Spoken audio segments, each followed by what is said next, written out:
قاری کوئی نہیں ہے، تم جیسے نمازیوں جیسا کوئی نمازی بھی نہیں ہے۔ کیا ہم نے سوچا کہ ہمیں نماز کیا درس دیتی ہے، ہمیں قرآن کیا درس دیتا ہے، ہمیں قرآن کیا کہتا ہے؟ صرف ماں باپ کے بارے میں ذرا سنو۔ میں نے جو قرآن مجید فرقان حمید کی آیت آپ کے سامنے تلاوت کی ہے، اللہ پاک نے فرمایا محبوب جب یہ پیسے والے لوگ، مالدار لوگ آپ سے آ کے سوال کریں، یسألونک ماذا ینفقون، یہ پیسہ کہاں پہ خرچ کریں، کس جگہ کے اوپر یہ دولت خرچ کریں جس سے خدا اور مصطفیٰ راضی ہو جائیں، سنو اللہ کا قرآن کیا کہتا ہے۔ فرمایا یسألونک ماذا ینفقون، محبوب جب یہ آپ سے آ کے سوال کریں کہ یہ پیسہ اور دولت کہاں پہ خرچ کریں، کل ما انفقتم، میرے محبوب آپ اپنی زبان پاک سے اعلان فرما دیں خدا تمہاری اس دولت سے پیار کرے گا، خدا تمہارے اس پیسے سے محبت کرے گا، خدا تمہارے اس پیسے کو درجہ قبولیت عطا فرمائے گا۔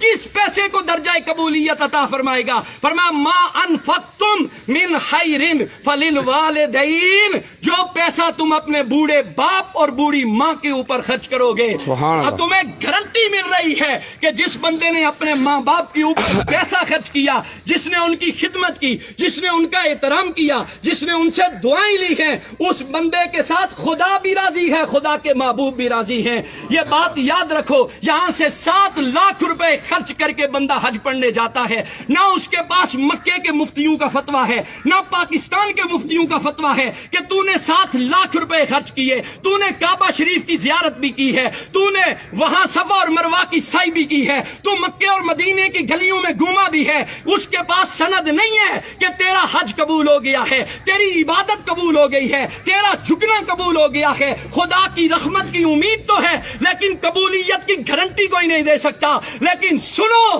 جنہوں نے ماں باپ کی خدمت کی ہے، ان کے ساتھ محبت کا رشتہ قائم رکھا ہے، میرے آقا کی حدیث پاک کہتی ہے، فرمایا صبح سویرے اٹھو مسکراتے چہرے کے ساتھ اپنے باپ کے سامنے جا کے کھڑے ہو جاؤ، اپنی ماں کے سامنے جا کے کھڑے ہو جاؤ، ہنستے مسکراتے چہرے کے ساتھ۔ ان کی خدمت تو بات کا درجہ ہے، ان کو پیسے دینا تو بات کا درجہ ہے، صرف اپنے ماں باپ کی مسکراتے چہرے کے ساتھ ان کی زیارت کر لو۔ حضور علیہ الصلوۃ والسلام نے فرمایا گارنٹی ہے اسے کہ میرا رب اسے مقبول حج کا ثواب عطا فرمائے گا۔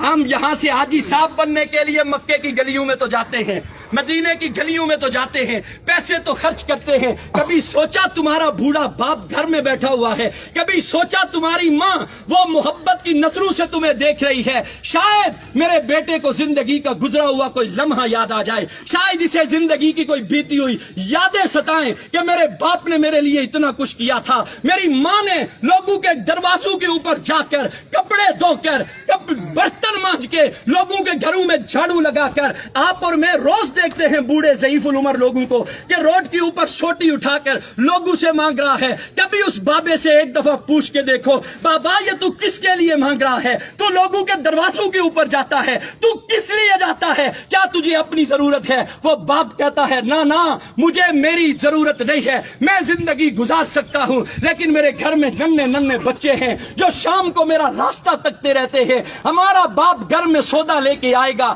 ہمارے لیے اناج لے کے آئے گا، وہ سارا دن دھوپ کے اندر رہ کر محنت کر کے تمہارے لیے لا کے وہ خرید کر کے لاتا ہے۔ کبھی تمہارے دل کے اندر حیا پیدا نہیں ہوئی؟ آج تمہارا باپ تمہارے سامنے کھڑا ہے اور ہماری یہ نوجوان نسل اپنے باپ سے کہتی ہے او جی تساں ڈن بھائی ہوئی جی انہاں دا دماغیا کم نہ کرنا، سڑکیں چنی تے سڑے نوجوان اپنے پیو نے بارے چیا گلاں نے، پاپا تس ناراض نہ ہویا، سڑے ابے اور نے دماغیا کم نہ کرنا، محلے والی گچھیا نے سڑے اما نے دماغیا کم نہ کرنا۔ میں حیران ہوتا ہوں ایسی اولاد پر۔ یاد رکھ لو جو قرآن اور حدیث ہمیں پیغام دیتا ہے، خدا کی عزت کی قسم کھا کے کہتا ہوں خدا دولت سے پیار نہیں کرتا۔ جو دولت ماں باپ پہ خرچ نہ کرو، وہ تمہارے سجدے، تمہاری عبادات، تمہاری ریاضات، تمہارا قرآن کی تلاوت کرنا، اگر تمہارے بوڑھے ماں باپ تم سے ناراض ہیں تو یہ بات دل سے نکال دو، خدا تمہارے سجدوں کو قبول کرے گا، خدا تمہاری عبادت کو قبول کرے گا۔ ماں کا تو کیا کہنا میرے بھائی،